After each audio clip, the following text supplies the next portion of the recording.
म्हणण्यापेक्षा पक्ष 100% आम्हाला उमेदवारी देईल आणि अजून काही निर्णय या भिवंडी लोकसभा मतदारसंघाचा झालेला नाही।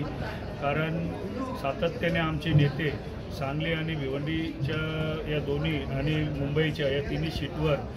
अजून ठाम आहेत आणि आम्हाला विश्वास आहे की भिवंडी लोकसभा ही पारंपरिक लोकसभा आहे। या जागेवर 1-2 दिवसामध्ये तिढा सुटेल आणि तिढा सुटत असताना आम्हाला विश्वास आहे की आमचे नेते 100% कारण या तुम्ही आशावादी आहात 100% आशावादी कारण या भिवंडी लोकसभा मतदारसंघाचा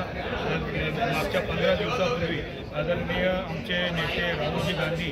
यांची रॅली आली होती आणि जवळपास लाखोच्या संख्येने आमचे कार्यकर्ते रस्त्यावर उतरलेले होते आणि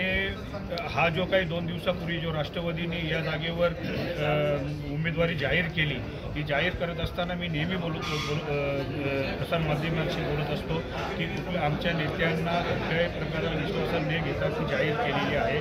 आणि आम्हाला विश्वास आहे की ही पारंपरिक जागा या जागेवर 100% काँग्रेस पक्ष निवडणूक लढेल। भिवंडी लोकसभा आहे ही काँग्रेस नाही तर शरद पवारांचे राष्ट्रवादी काँग्रेस घटक जिंकू शकतो असं संजय राऊत जे शिवसेना पदाधिकारी नेते त्यांनी असं सांगितलं की भिवंडी राष्ट्रवादी शरद पवार गटच जिंकू शकतो असं आमचे मित्रपक्षाचे नेते संजय राऊत यांच्याकडे थोडासा अभ्यास कमी आहे। त्याचं कारण मी सांगतो की ज्या वेळेला इथे राष्ट्रवादी या जिल्ह्यामध्ये होती त्या ज्या वेळेला आदरणीय कपिल पाटील साहेब यांनी जेव्हा 2014मध्ये भारतीय जनता पार्टीमध्ये त्यांनी जेव्हा ते सामील झाले त्यावेळेला जवळजवळ 70 ते 80% राष्ट्रवादी कपिल पाटीलसोबत ते राष्ट्रवादीत गेले आणि बीजेपीत गेले आणि उर्वरित जे काही